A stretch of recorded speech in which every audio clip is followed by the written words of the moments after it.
Tasha, you said staying at God's feet is the most important thing, but how do you do that when you're grieving and you don't have the words to pray? Wow, great question. I was talking about that being the lesson that my father taught me my entire life. And who would have ever thought that with that lesson, he was teaching me even how to grieve his death. I couldn't have made it through that season without having a posture at the feet of Jesus. As a matter of fact, I was ministering, my mother and my brother. So when my father went to be with the Lord, my mother took over my dad's church and began to pastor her and my brother. And we all made a decision that for 30 days, we weren't going to do any ministry. We were going to just go grieve. And I remember ministering at a church in California, and I was standing and I started singing an old song that we all know. I'll say, yes, Lord, yes to your will and to your way. And then I got to the part saying, I will trust you and obey when your spirit speaks to me. And out of nowhere, I said, with my broken heart, I'll still agree.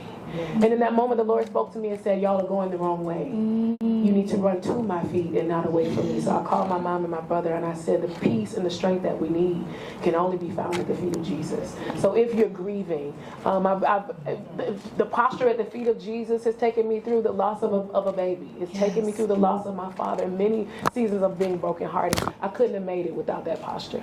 I love that. Last question. Yes, ma'am. Hi, I'm Bridget from the Washington Informer. Thank you for speaking with me today.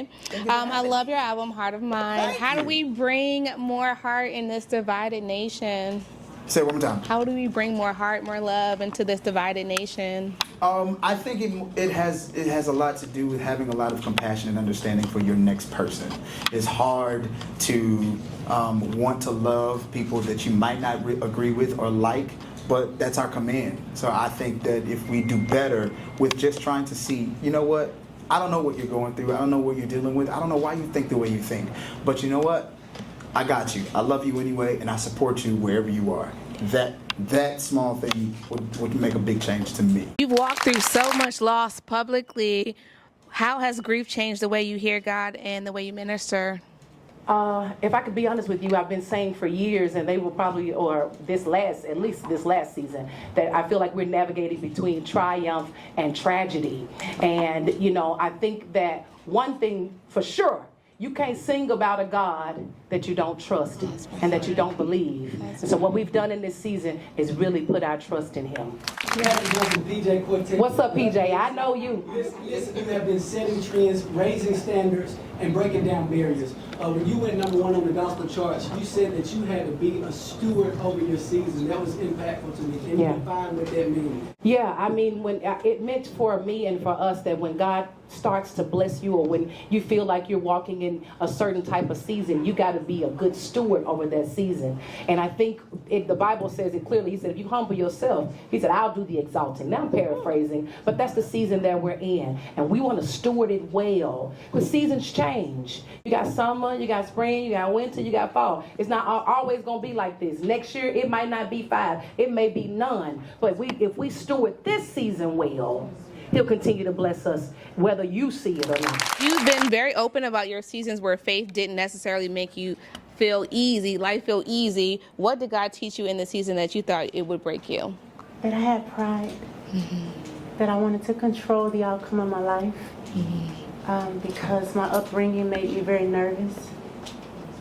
And so I didn't know it, but I developed something that made me want to always be safe. And in order to trust God, you actually have to trust God. Yeah. And you have to let go. So I had to let go of all my identities. When I was sad, I wanted to pretend to be happy. I had to let go of whatever that was. I had to let go of the expectations of people, wanting people to be happy with me. And I had to follow the plan. God had a plan. He wanted me to stick to a plan. But I when you get around people, you can feel what they need, and you want to service them. And a lot of them wasn't in the plan. And so He taught me how to trust them, how to let go, how to autocorrect. When I'm out of line, I repent. I mean, honestly, my wife and I, who have over 400 kids that we can't claim on our taxes, we've been doing this, and we retired twice. But Frederick Douglass said, it is cheaper to build youth than to repair broken men. And so we will continue to do this and also keep gospel music alive. I want to know, what did sharing the stage today with Tye Tribbett teach you about the kind of artist you want to become? It's an honoring moment. It's an eye opener, and it shows you like what God can do for others. He can also do for you. As an artist myself, as someone who aspires to be in this industry, it encourages me. I would like to know what's next in this next season that you are approaching. What's next for Pure Heart? We have a new single releasing on September the 4th called Hallelujah to the King. You took gospel all the way to the top 3 of American Idol. What did that experience teach you about how hungry the world is to still hear gospel music? It taught me a lot, just being able to, share the goodness of God on that platform. I love God. I'm not ashamed of him. So, just being able to do that, on a platform like that, that's what I was sent to do, and that's what I wanted to do. And so I'm glad that it turned out the way it did. Well, the world has seen you on one of the top stages. You've also seen your son right by your side. How important is that for you to see your son supporting you in your career? Having him by my side, it meant the world to me. He was there every step of the way, and so I'm glad that he was able to be there with me because he's my motivation. I probably couldn't have done it without him. I grew up with my mom. She had me in church every day that ended in day. And so we was in church, and I used to look for that, and I was just so thankful for the Ken Jones, for the truth, for those who I saw and I could see myself. I said, man, one day I'm going to do that. And so, man, just to be able to call them guys at any point now, just to get advice. I talked to the truth before we came out here. He just gave so much wisdom. And, man, Ken Jones prophesied over my life that this was going to happen way back when. And so, man, it's just those type of guys I really look up to, who hold a standard of not just rapping, but presenting the gospel in a unique way. Absolutely. Nathaniel Lambert is his name. Oh, that's my guy. That's my brother. I don't do gospel music because I couldn't make it in the secular world. I let the secular world go when I got to deal with Def Jam and walked away because I knew that God wanted me to leave a legacy of righteousness. I tell all the young men, put the drugs down. I did that. I was an alcoholic. I was on cocaine. I was on Molly's. You can't talk about being delivered and you ain't been through nothing. So they understand when they see the real. When they see me, they see a gorilla that got cleaned up. You say, what's a gorilla? I was outside, and God delivered me. People don't want to hear that kind of talk, but that's what got me where I'm at. My daddy went on a 14-day fast for me. I was doing drugs at the time when he called. I said, why are you praying for me? I didn't want his prayers, but God knew that I would be standing in front of you today. So, hey, I'm a living witness that if we put God first and we keep God where he needs to be, we will bring our children out of what they're in. As black people, DEI don't exist no more. We can't even wait on these big studios. We got to make our own stuff. And people talk about it, but you really got to just do it. And I'm like one of those people that I'm very comfortable just doing stuff. And this probably, in this season, one of the hardest seasons for me because this is the most I've ever invested into myself. Financially, time, everything. And it's been worth it. I still don't know what God gonna do with half the stuff I've started, but I'm just doing it. It's like, all right, let's see what happens. You know what I mean? What kinds of things, what type of movies would you produce if you were in that house? The next thing I want to do is I'm good friends with people like David Banner, Ali Sadiq, who's a comic too. I have a very interesting idea about. So okay, and I'll make this quick. One of my good friends, one of my brothers, he's one of my best friends, lost his daughter like a couple years ago. And I remember one of my therapy sessions, because, none of us knew how to talk to him. And he was being strong, but we knew he was hurting, but we all never really learned how to talk about that. You know what I'm saying? You kind of just keep whatever that weird banter you do as men to kind of make things cool, but somebody hurting because you don't know what to say. And so I remember going one of my therapy sessions, because I go to therapy, and the whole session was about, hey, I want to know, how do I talk to him? And she broke, it was one of those sessions where I sat in the car, I didn't even pull off from the office yet. I called him and said, look, this is what I learned today. If you call me, you don't have to say a word. I don't care if you call me and just cry. I'll just sit there and just sit on the phone with you or whatever it is. I just want to, you know what I mean?